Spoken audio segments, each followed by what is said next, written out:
Bonjour à tous, c'est mercredi et voyez-vous, la presse est disponible en kiosque également ce matin. La nouvelle expression parle de crise anglophone avec un titre, les caravanes sont sous la protection du canon. C'est le grand titre pour permettre notamment aux lecteurs de découvrir ce qu'il y a dans le journal, en page 5 précisément.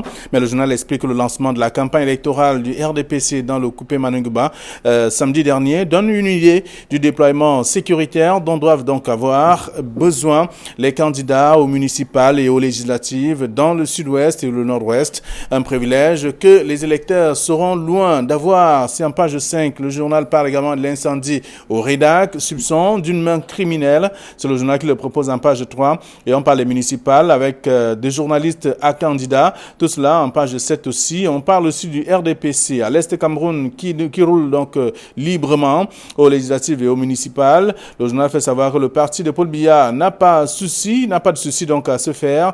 Seuls l'UNDP et l'ANDP sont faiblement représentés de ce côté. C'est en page 7 de ce numéro disponible en kiosque ce matin. Le Messager de ce matin parle du port autonome de Douala, les non-dits d'un piège en haute mer. Le journal parle des éclairages juridiques du professeur Jean-Calvin Abba au Yono sur l'affaire de la gestion même du terminal à conteneurs ou encore chronique d'une symphonie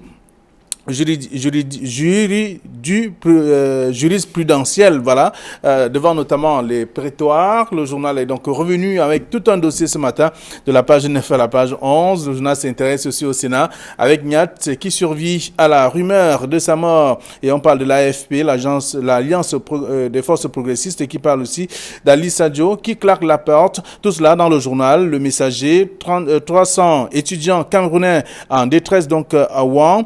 L'ambassadeur du Cameroun en Chine, appelé donc au secours, reste à Fon. C'est en page 7 du journal Le Messager. L'œil du Sahel de ce matin par les municipales et législatives. Manaouda Malachi, qui est également aujourd'hui présenté comme étant le joker du RDPC dans le maillot de Sanaga. C'est le journal qui parle également de tout cela en page 3. Le journal s'intéresse également à Maroua, où un notable du Lamida a été suspendu pour avoir quitté le RDPC. C'est ce que le journal propose en page 4. Et on s'intéresse également à autre chose. Parlant des cartes des électeurs, 27 368 cartes électeurs en souffrance à Elekam dans la région de la Damawa. C'est le journal L'œil du Sahel qui propose le sujet également ce matin en page 7. Et toujours dans la presse, il y a le journal Émergence qui parle du ministère des Finances. Le journal parle donc enquête sur les méthodes des fonctionnaires véreux. Tout cela dans le dossier proposé par le journal.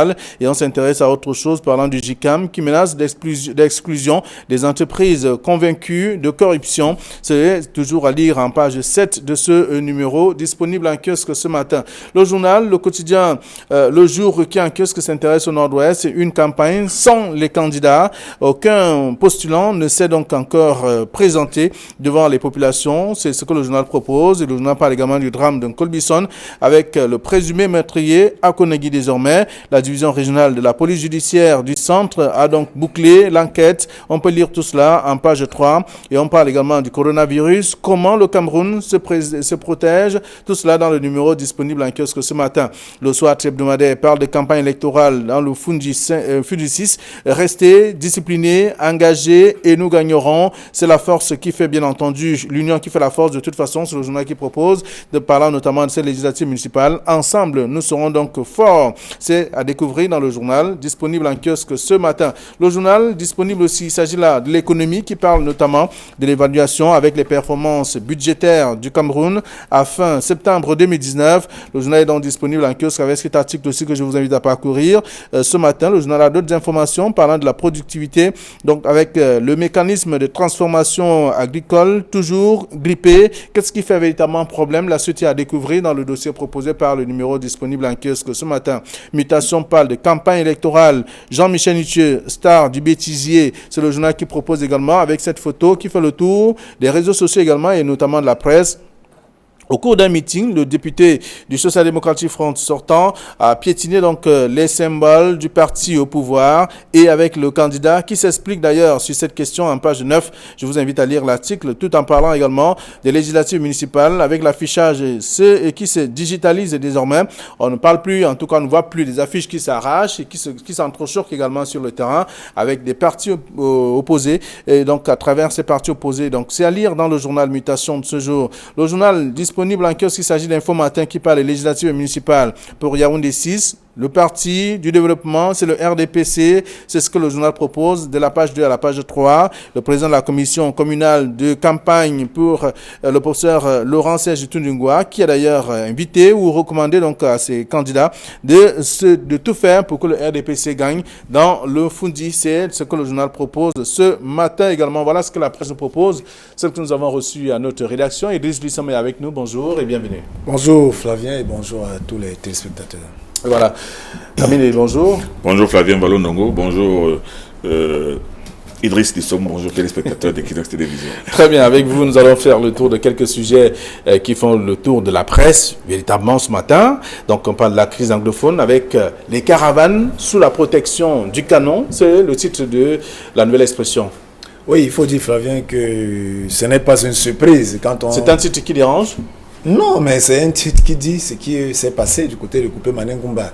Hein, et en lisant l'article, on constate que le rédacteur de l'article se pose la question de savoir est-ce que ce sera la même chose le 9 lorsque les électeurs iront remplir leurs devoirs citoyens. Parce que vous savez, si les canons sont disponibles pendant certains meetings des candidats, est-ce que les milliers d'électeurs qui vont se déplacer le 9 pourront avoir aussi un canon auprès d'eux. Donc c'est la question qui se pose. Mais là, il faut dire que le gouvernement ne fait juste qu'appliquer ce qui a été annoncé, parce que le chef de l'État avait bien annoncé que les élections se dérouleront de ce côté-là et que l'État prendra les mesures qui s'imposent. Et il faut sécuriser non seulement la campagne, mais aussi le jour du scrutin qui va se dérouler le 9 prochain. Le titre de la nouvelle expression ce matin, Camille Nili, qui parle donc de la crise anglophone avec les caravanes sous la protection du canon. C'est un peu pour faire une description de ce qui se passe en ce moment dans les régions anglophones. C'est la vérité factuelle. Les autorités et les responsables des forces de défense avaient bien dit qu'il allait y avoir un déploiement conséquent, aussi bien dans le sud-est et dans le nord-ouest. C'était tout à fait normal. Et compte tenu de ce que dans les réseaux sociaux on a entendu, par exemple les menaces sanglantes d'un certain Field Marshall qui ordonne à la cantonade que si on voit quelqu'un le 7 qu'on le tue, on a kill him. Alors vous pensez bien que il était urgent, et important pour les responsables de la sécurité des personnes et des biens, effectivement, de prendre des mesures préventives d'abord, en attendant, et maintenant des mesures de contrôle du territoire. Parce que jusqu'à présent, cette crise a été gérée d'une certaine manière. Bon, maintenant, avec l'échéance électorale qui est là aujourd'hui, eh bien, ce sont de nouvelles stratégies, de nouvelles méthodes et certainement une nouvelle approche compte tenu de l'exposition beaucoup plus grande des populations à toutes sortes d'attentats. Donc la campagne sous la protection des canons, oui, et c'était nécessaire. Et s'il n'y avait pas de canons, que n'écrirait-on pas? On allait écrire dans les journaux que oui, voilà, on annonce la campagne électorale, mais seulement on laisse les gens aller faire la campagne et au risque de se faire tuer. Mais le journal précise par la suite que c'est un privilège que les électeurs seront loin d'avoir. Pourquoi on ne peut pas faire de la supputation? Si déjà les campagnes sont protégées, pourquoi est-ce que les gens, pour aller voter, ne pourraient pas être protégés? On ne peut pas, l'auteur de cet article ne peut pas dire qu'aujourd'hui, ceux qui font la campagne sont protégés. Maintenant, qu'en sera-t-il le jour du vote? Le jour du vote, moi, je pense que les mesures seront multipliées par N. Donc, il faut pas spéculer surtout et aller dans le sens de cette psychose qui fait que, oui, vous avez beau faire votre campagne, mais on va bien voir ce qui va se passer le 7. Non, le 7, justement, c'est le 7 que se déclenchera le véritable grand déploiement. Alors, donc, les gens qui vont voter avec des armes autour d'eux, ainsi de suite. Ça crée quand même une psychose, un peu comme si on était contraint de... Non, mais il n'y a plus de psychose, Flavien. La psychose, elle est déjà là. C'est ce qu'elle ne sera pas nouvelle. Au contraire, les populations ne demandent que ça, d'être protégées. Non, Flavien, c'est cette fois-ci. Vous savez que le jour du vote, si on parle du 9, c'est un jour, que ce soit dans le nord-ouest ou sud-ouest ou bien dans les restes du pays, qui est un jour spécial. Déjà, vous vous souvenez très bien qu'il n'y a pas de circulation entre les départements, donc ça veut dire qu'il y a une limitation de circulation. En fait, en termes de sécurité, c'est un jour où on peut très bien contrôler la sécurité des différents arrondissements. Moi, je pense même que c'est un jour très facile à maîtriser en termes de sécurisation de ceux qui vont aller voter, parce que on connaît où sont les bureaux de vote qui seront sécurisés, on connaît là où il y a les foyers. Vous savez que ici, le ministère de la Défense ne va pas dévoiler les mécanismes, mais voilà, la campagne a commencé le 25 et déjà durant cette campagne, ils vont essayer d'observer et de voir d'où peut venir la menace et même d'utiliser les informations en termes de renseignement pour que ceux-là, vous savez, on connaît déjà les méthodes de ceux-là qui sont essentiellement, qui ont choisi de marcher sur le sang des Camerounais. Alors donc, je pense que le 9, quant à moi, je pense que le vote dans le nord-ouest se passera même tranquillement. Mais Idriss, vous oubliez que les populations elles-mêmes sont de plus en plus engagées contre cette insécurité. Vous avez suivi l'exemple de ces populations de Balikumbat qui sont allées déloger des camps de groupes armés et qui aujourd'hui, depuis hier, dans certains journaux d'expression anglaise, disent non, disent qu'elles en ont assez des exactions de ces personnes et elles sont levées courageusement. Moi, je pense qu'il y a aussi cette nouvelle tendance des populations qu'il faut relever et démontrer que les gens ne sont plus aussi résignés que cela et que ces personnes-là aujourd'hui sont en train de s'impliquer davantage physiquement, effectivement, dans le retour, dans le contrôle de leur région et surtout dans le retour à la sécurité. Alors, que dites-vous justement après ça, après le titre de la nouvelle expression et des commentaires que vous faites de ce titre du quotidien Le Jour qui parle d'une campagne sans les candidats dans le Nord-Ouest? Ben, la campagne ne fait que commencer. Moi, je ne sais pas quoi dire. La campagne ne fait que commencer. Moi, je pense que on a vu déjà dans les reportages des télévisions hier. Moi, j'ai vu des campagnes à Limbe. J'ai vu des campagnes à Bouya, des candidats à Bouya. J'ai vu des campagnes à Bamenda. Bon, maintenant, si ce journal veut dire que les candidats ne pourront pas aller au fin fond de l'arrière-pays, oui, c'est plausible, c'est possible. Mais on n'en est pas encore là. Mais toujours est-il qu'on sait que c'est une campagne qui va se dérouler sur un mode tout à fait spécial et c'est compte tenu de la conjoncture et on va se contenter du peu que l'on pourra fournir. Alors le journal fait savoir que aucun postulant en tout cas n'est encore arrivé sur le terrain. Il n'y a pas de mobilisation, on voit qu'il n'y a pas de candidat véritablement. Non. C'est un peu le titre que propose le jour. Flavien, il faut que le jour retienne une chose. Il faudrait qu'on apprenne aussi à faire la politique différemment. Vous savez, il faut qu'on sorte de cette politique spectacle. On pense que la campagne, c'est parce qu'on va marcher avec des motos, taximens habillés aux couleurs d'un parti. On va voir des voitures brandées aux couleurs de X, Y, Z, sans qu'on ne touche même les électeurs. Parce que ça aussi, il faut que les uns et les autres comprennent qu'il faut plus...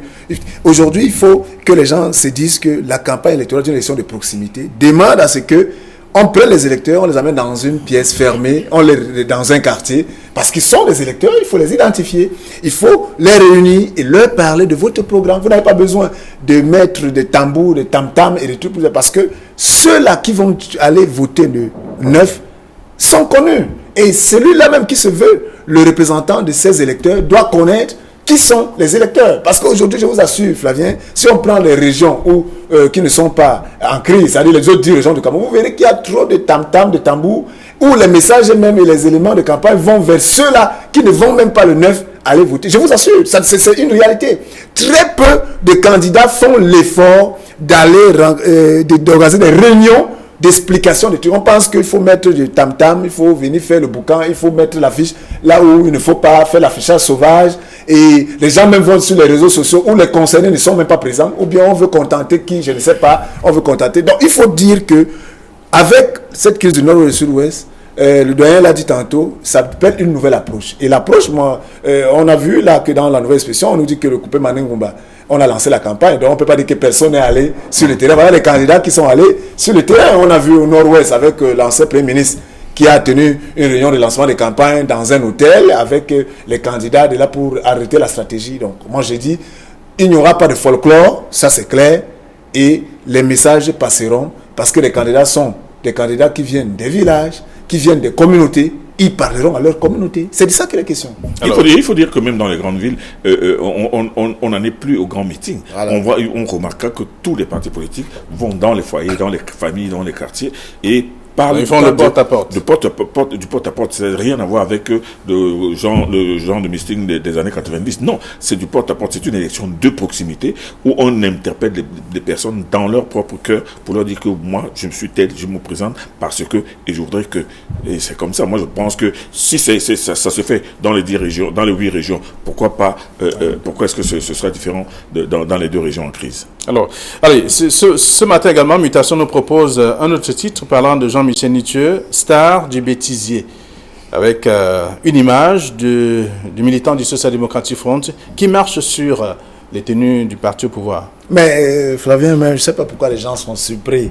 Vous savez que Jean-Michel Nitieux, l'honorable Jean-Michel Nitieux a un positionnement. Vous savez, dans la vie, il faut de tout pour faire le monde. Jean-Michel Nitieux est un combattant, comme il se détermine, et il a toujours créer le buzz. Parce que vous savez que en termes de buzz, il y a le bad buzz et le good buzz. Alors, Jean-Michel Nitieux ne pouvait pas commencer la campagne sans ne pas faire parler de lui, sans ne pas faire parler de son excentricité sur le plan, avec sa perception et sa manière de faire la politique. Ça peut plaire, ça peut frustrer, ça peut même énerver, même pousser les gens d'ailleurs, mais c'est son style et qui a un type d'électeur qui adore cela et qui aime cela et qui vont sûrement le voter. Parce que si ça ne portait pas, si ça ne payait pas, si il n'y avait pas, ça ne payait pas de fruits, Jean-Michel aurait changé de cap depuis. Mais il le fait très bien et en le faisant, il était dans un meeting et il s'adressait à des électeurs dont ces électeurs étaient aux anges et aiment bien ce type de posture. Donc maintenant, ceux qui sont les puristes pensent que non, il ne faut pas. Bon, c'est de leur droit. Mais moi, ça ne me surprend pas.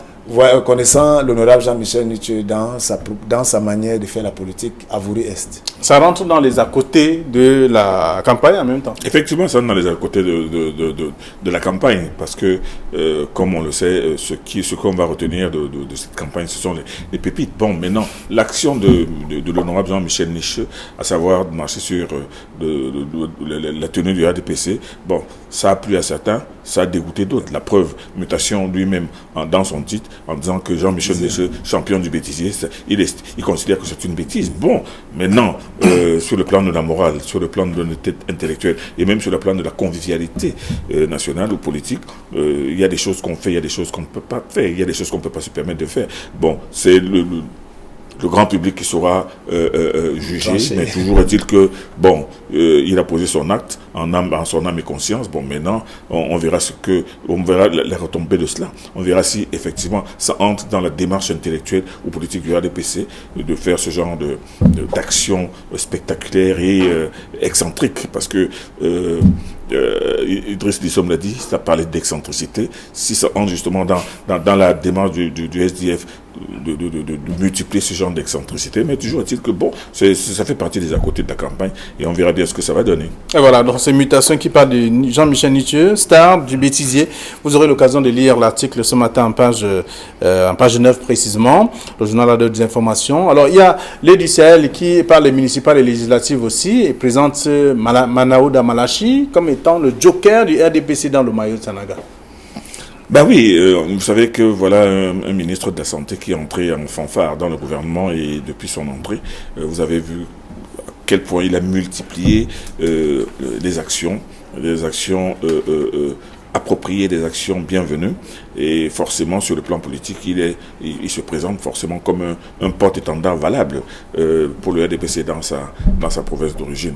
Donc moi je pense que qu'on le voit aujourd'hui en train de faire la promotion du RDPC dans un Maïk Tchanaga qui lui-même est quand même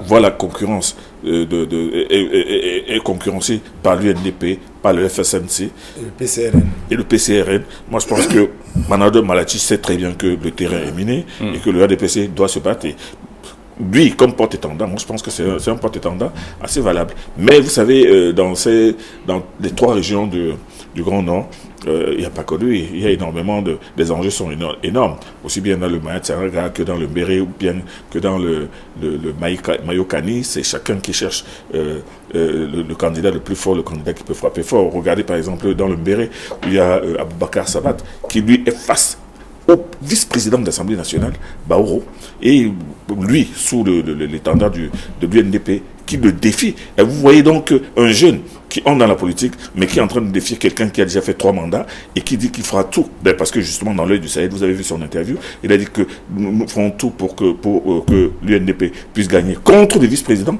du Sénat. Donc, c'est pas peu de choses. Les enjeux au nord, dans les 3 régions du Nord sont énormes. Et vous allez voir M. Kavaye lui-même qui sera face à des jeunes. Vous allez voir M. Kamsouloum Aboubakar Kabir à l'extrême nord. Non, c'est-à-dire que les enjeux sont sérieux. Et il y a beaucoup de jeunes qui sont entrés là. Vous voyez par exemple Yandal qui, du côté du Maïré, a décidé et est entré dans la bataille pour tout faire pour conserver la mairie pour son parti du NDP. Non, de ce côté-là, c'est intéressant. Voilà, intéressant. En même temps que le journal parle en présentant ce joker, ou le ministre de la Santé aujourd'hui. Mais il y a quand même une guéguerre qui a été annoncée dans la presse, parlant justement de l'ambiance qui était délétère entre le ministre Zakari Perevet et lui, puisqu'ils sont de la même localité. Et là, il y a eu assise pour dire non, les enfants d'une même maison ne doivent pas bagarrer, mais en même temps, quand un fils a grandi, il est également le père de tout le monde. Oui, Flavien, moi, c'est pour cela que moi, je suis plutôt amusé. Parce qu'aujourd'hui, je pense qu'en 2020, on doit nous parler de joker. Et en termes de joker, si le ministre de la Santé voulait se positionner comme le vrai joker du Mayo Tchanaga, il devrait être candidat à l'élection législative. Ah oui, il faut le dire. Parce que cette manière de toujours se poser en défaiseur du roi, et très souvent, vous allez voir que les candidats n'ont aucun profil, ne sont pas aimés par la base. Parce que c'est de ça que les questions nous voyons sur le terrain, où on met un étendard, on dit non, il faut voter tel, le ministre dit voter tel parce que je suis là et tout là. Mais pourtant, lui-même, le ministre a une bonne cote de sympathie. Il pouvait bel et bien porter l'étendard. Par exemple, du RDPC dans le Mayo Tchanaga. Pourquoi le fait pas maintenant quand il va venir soutenir? Non, je dis, je prends l'exemple. Ministre pour être mais pourquoi député? Pas? Pourquoi pas? Mais on voit le ministre Tiroma le faire dans la Bénoué. Mais il faut qu'on s'habitue à cela. Peut-être il voit de loin ce qui pourrait arriver. Non. Il faut dire que lorsqu'on est un élu, on a plus de légitimité de parler. Même quand on est au gouvernement, on sait qu'on a une base électorale. Il faudrait qu'on arrive à ce niveau-là. Parce que ces porte-étendards, ces jokers qui viennent on prend le cas du RPC, dans les commissions départementales, commissions d'arrondissement, très souvent sont des parrains des personnes qui ne répondent pas aux critères, c'est-à-dire qui ne sont pas représentatifs. Je vous assure. Et ils veulent venir maintenant jouer avec leur aura, leur qualité de membre, de ministre ou bien de DG ou de quoi, pour pouvoir pousser les électeurs à faire. Mais il y aura, malheureusement cette fois-ci, il y a en face des candidats. Et ça, je pense que les électeurs vont trancher. Parce que si le ministre de la Santé actuel, Manaouda Malachi, qui est un ministre up-to-date, qui est proactif, qui est véritablement apprécié. Et je suis sûr que même dans sa touche, parce qu'il faut voir qu'autour de lui, il s'entoure de jeunes et il veut promouvoir un peu l'excellence. Je pense que lui, en tant que, s'il était candidat, franchement, je vous assure, ça aurait eu un autre impact. Mais maintenant, venir soutenir des personnes qui ne sont pas aimées et appréciées par le peuple, déjà qui n'ont pas été choisies selon les règles de l'art, où il y a eu trop de cooptations qui ont créé, vous-même vous l'avez dit, et la prise de relève des malentendus dans le même groupe. Je vous dis qu'il n'y a pas un parti ici au Cameroun comme le RDPC. Parce que dans le RDPC, lorsqu'il y a 2 camps et qu'un camp gagne, c'est le camp A qui a les candidats. Le camp B qui a perdu devient le premier adversaire de leurs camarades. C'est ça, il ne faut pas que les gens se leurrent. Nous le voyons sur le terrain, que ce soit dans les municipales, que ce soit dans les législatives. Je vous dis, ces partis, c'est là où vous allez voir et constater que, mais comment dans ils appellent ça quoi, sommier politique, le RDPC est favori. On le voit à Poma avec le maire sortant qui est on le voit partout, dans l'Union Ekele, à la Damawa, à l'extrême, non, je vous dis que c'est partout que cela, ça se voit. Mais s'il vous plaît, tous viennent dans les meetings de campagne, tous sont présents, mais nuitamment, ils passent le mot dans leur communauté pour pouvoir qu'on vote contre le RDPC. Et ce genre d'hypocrisie, c'est pour cela que le pays ne va pas avancer, Flavien, parce que ce genre d'hypocrisie politique où les gens ne bagarrent que pour leurs intérêts, l'intérêt d'un clan et d'une communauté, ne nous sortira pas de l'auberge. Voilà. Camille, je l'évoquais, c'est vrai que la presse n'a pas évoqué, mais celle d'hier quand même, parlant de ce maire sortant de Puma qui est carrément écarté des meetings parce que les meetings se tiennent dans un endroit précis. Alors les autres membres du parti ont estimé que non, il ne devrait plus prendre part parce qu'il a fait son temps et il faut laisser la place aux autres. Vous savez, le RDPC a ses règles, le RDPC a ses lois, écrites et non écrites. Bon, maintenant, si le RDPC décide de considérer un de ses... Pourtant sur la liste encore. Oui, vous savez, si on va aller au fond, si on va analyser jusqu'au fond, certaines listes où certains candidats ont été écartés de manière assez brutale, on va se dire qu'il y a des décisions qui ont été prises directement par le sommet. Et ce genre de décisions, les gens ne les discutent pas, même si ça crée des dissensions. Ce qui s'est passé avec le maire sortant de Pouma, dont on connaît l'efficacité tout de même, dont on connaît la grande discrétion, mais aussi la grande pugnacité. Bon, maintenant, qu'est-ce qui s'est passé? Pourquoi l'a-t-on écarté? Pourquoi lui interdit-on même les meetings? Ça, c'est une histoire. Ça, c'est un linge sale qui ne peut se laver qu'en famille du côté de Pouma. Voilà. Alors, toujours dans le journal L'Œil du Sahel, ce matin, on parle de Maroua, où un notable du Lamida a été suspendu pour avoir quitté le RDPC. Oui, voilà les attitudes de certains chefs traditionnels. Nous, on a toujours su, Flavien, que les chefs traditionnels doivent recevoir tous les partis politiques. Vraiment, un Lamido devrait accueillir, si dans sa circonscription, il y a 4 ou 5 partis, il doit accueillir tous les partis politiques. Mais ça ne veut pas dire que s'il est proche du RDPC, qu'il ne soit pas proche, ou bien qu'il soit proche de tête. Donc, mais comment maintenant les notables, parmi les notables, un notable qui se déclare, ou bien un notable même qui peut être candidat de notre parti, vous allez le destituer de la notabilité. Franchement, ce type d'attitude en 2020 montre que nous sommes encore dans un environnement où certains chefs traditionnels pensent qu'ils sont, même dans la royauté barbare, même dans les royaumes les plus barbares, je pense qu'on ne peut pas parler de royaume, de dire qu'on est proche et partisan de la démocratie et de refuser que les gens, même dans le conseil des notables, qui a plusieurs sons de cloche, le Lamido même doit plutôt être heureux d'avoir autour de lui des notables qui sont RDPC, c'est pas UNDP ou bien FSS. Mais c'est de ça qu'il est question, parce que c'est le reflet de ces populations. Parce que si tous sont un parti et que la majorité, parce qu'on a vu que où le Lamido lui-même est même candidat, ou bien on voit que le chef national candidat, il est battu. Ça veut dire que la majorité du peuple est contre votre vision politique. À ce moment-là, même maintenant sur le plan des us et coutumes, est-ce que les gens vont vous suivre? Donc, c'est une problématique. Il faut que les chefs apprennent à véritablement n'est plus s'y mixer, ou bien ces genres d'attitude est véritablement à dénoncer. Alors, parlons d'autre chose à présent, notamment du coronavirus. Voyez-vous, la presse est revenue ce matin, le Messager par exemple, qui parle de 300 étudiants camerounais en détresse à Ouang. Là, même si, malgré notamment l'appel de l'ambassadeur du Cameroun à venir en aide à ces derniers, qui est resté carrément de membres. Oui, mais avant de parler de ces étudiants camerounais, il faut commencer par dire que le coronavirus n'est pas un nouveau virus. Il a été découvert en 1960, il ne date pas d'aujourd'hui. Et on nous dit qu'il a été découvert en Chine en 1960 et que les 3 derniers coronavirus découverts, un en 2002 en Chine, le deuxième en 2012 du côté de l'Arabie Saoudite et le troisième aujourd'hui en 2019 en Chine, qui, nous dit-on, a déjà fait 40 victimes. Bon, mais 40 victimes sur 2,5 milliards de population, je ne pense pas que ce soit déjà l'épidémie. Tout de même. De toute façon, l'épidémie va à plus de... Quand ça atteint déjà un certain nombre, 40, moins de 40, c'est déjà l'épidémie quelque part. C'est pour ça que je dis qu'aujourd'hui, on ne sait pas. Vous savez, avec toutes des manipulations génétiques, avec toutes des manipulations même médiatiques et les manipulations au niveau cybernétique aujourd'hui, on est capable de créer une psychose comme ça pour faire peur à tout le monde. Imaginez la Chine qui est ouverte au monde entier. La Chine, dont, à partir de la Chine, des milliers de tonnes de marchandises quittent la Chine tous les jours pour inonder le monde entier, nécessairement l'Afrique. Imaginez une histoire comme celle-là, qui restreint les déplacements et les Chinois et des marchandises chinoises. Vous savez, est-ce que ça aussi, ça peut procéder de la guerre économique? Il faut le dire aussi. Pourquoi parler de la Chine justement maintenant où les gens seraient en train de mourir d'une maladie que nous dit-on qui est transmise par les bêtes? Parce qu'elle est transmise par les chauves-souris, par les civettes. Et maintenant, elle est transmise à l'homme qui lui aurait mangé une viande mal cuite. Donc, c'est une histoire qu'il faudrait que les scientifiques nous expliquent et que notre ministre de la Santé dise ce que c'est que ce coronavirus. Comment on l'attrape? D'où vient-il? Quand a-t-il été découvert? Et comment peut-on l'attraper au Cameroun? Parce que nous avons des chauves-souris au Cameroun. Donc, nous avons des chauves-souris au Cameroun, et oui, précisément. Nous avons des chauves-souris au Cameroun. Nous avons des chauves-souris. Il y a même beaucoup de gens qui mangent des chauves-souris. Mais ce que je veux dire, c'est qu'il faudrait qu'on explique d'abord. Parce que quand le ministre de la Santé dit que non, des mesures ont été prises, quelles mesures? À l'entrée des aéroports, maintenant, est-ce que ces mesures ont été prises au port avec des marchandises qui arrivent?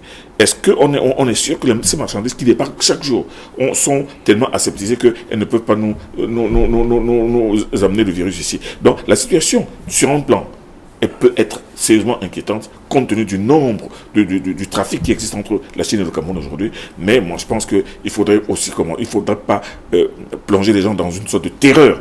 Parce que quand on dit aujourd'hui qu'il y a 300 étudiants camerounais qui sont en Chine, qui demandent à être rapatriés au Cameroun, bon, donc ils interrompent leurs études, ils veulent revenir au Cameroun. Donc c'est une situation qu'il faut, moi je pense, regarder avec beaucoup de froideur, beaucoup de perplexité, mais surtout beaucoup de prudence. Donc, vous savez, les Occidentaux sont capables de tout pour faire peur aux gens, pour même isoler les gens. La Chine aujourd'hui, sur le plan économique, est devenue un adversaire. Vous estimez que c'est une fabrication? Ça peut être une fabrication dans le sens d'une guerre économique. Très bien. Parce que si on crée cette psychose à partir de la Chine, pourquoi la Chine? Et pourquoi est-ce que les Chinois mangent des dromadaires? Idriss, c'est la même lecture que vous faites? Non, mais moi je voudrais avec cette question du quotidien Le Jour, il demande quelles sont les mesures qui sont prises, comment le Cameroun se protège face Oui, c'est une interpellation. J'espère que le joker Manaouda Malache qui est à Mokolo, va rapidement. Il est joker sur le plan politique. Oui, c'est-à-dire que le joker Manaouda Malache qui est ministre de la Santé, qui est du côté de Mokolo, dans le Mao Tchanaga, l'Isrem, va rapidement rejoindre Yaoundé parce que je pense qu'il a lancé la campagne. Il pourra repartir voter. Mais pour nous rassurer, parce qu'on attend quand même que le ministre de la Santé prenne au-delà d'un tweet, parce qu'il a fait un tweet dans lequel il disait que les mesures sont prises, mais on veut plus de détails. Quelles mesures? Comme le doyen disait tantôt, on veut plus de mesures. On a vu par exemple, on va nous dire toujours que comparaison n'est pas raison, on va nous dire, mais on a vu la ministre de la Santé de la France qui a fait une conférence de presse pour préciser les détails et qui justement dans la problématique des Français qui étaient en Chine expliquaient comment, avec le ministère des Relations extérieures, et ce qui doit se faire ici chez nous, étudier de cas par cas, c'est-à-dire que par rapport à ceux-là qui véritablement veulent revenir, mettre des mécanismes pour que ceux-là rejoignent le pays en bonne santé, sans pouvoir être infectés. Donc c'est de ça qu'il est question. Je me dis qu'il faudrait pour une fois que le gouvernement soit proactif, que le gouvernement n'attende pas qu'il y ait un cas de coronavirus pour commencer à monter, à descendre. C'est vrai qu'on a rappelé, le ministère de la Santé a rappelé des mesures, il demande qu'il faut laver les mains, il ne faut pas manger les viandes, ils l'ont dit, mais est-ce que ça doit se limiter à un tweet? Il faut une campagne de communication, il faut que le ministère de vraies mesures aux aéroports et même aux ports, aux frontières, pour qu'on nous dise quel est le dispositif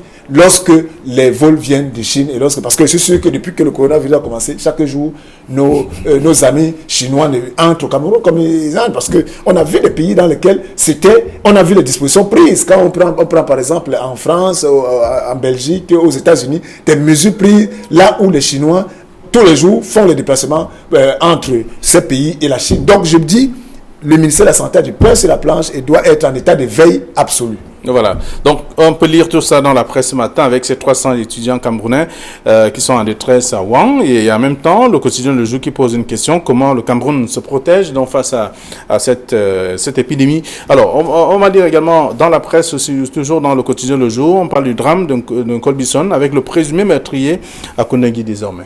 Il n'est pas présumé meurtrier, il est meurtrier. Il est présumé meurtrier parce que la justice ne l'a pas encore reconnu coupable. Mais tout le monde sait que c'est lui qui a tué son professeur et devant le public. Donc il est à Kondengi. Il fallait bien s'attendre à cela. On n'allait pas le laisser chez lui. Il a commis un crime et ce crime-là, il est en train d'en subir les conséquences. Bon, la presse a énormément parlé de ce drame et il faut comprendre que ce drame ne se limite pas seulement à cet assassin, et il s'étend à la famille de ce propre garçon, à la famille de la victime, et même maintenant à la grande famille éducative et surtout même à la grande communauté des élèves eux-mêmes, des élèves qui sont eux-mêmes complètement troublés. Donc un geste malheureux a provoqué une onde de choc qui se répercute énormément. Idriss? Oui, juste pour dire qu'au-delà de la suite de ce procès qui doit être attendu, je suis sûr, on attend aussi que peut-être que la presse nous en dise plus. La division de la police judiciaire du centre a terminé avec les enquêtes, et raison pour laquelle il se trouve à Koningui maintenant. Oui, mais j'ai dit qu'on attend aussi que la presse nous en dise plus sur ce jeune homme. Je ne sais pas, moi, je n'ai pas eu encore à lire à la presse l'histoire de ce jeune homme. On ne comprend pas quelle est sa filiation. Est-ce que cette réaction n'est pas une conséquence d'une vie qu'il mène, ou bien est-ce qu'il est stable, est-ce qu'il est dans une famille stable, qui sont ses parents, comment est-ce qu'il vit, quel est son passé.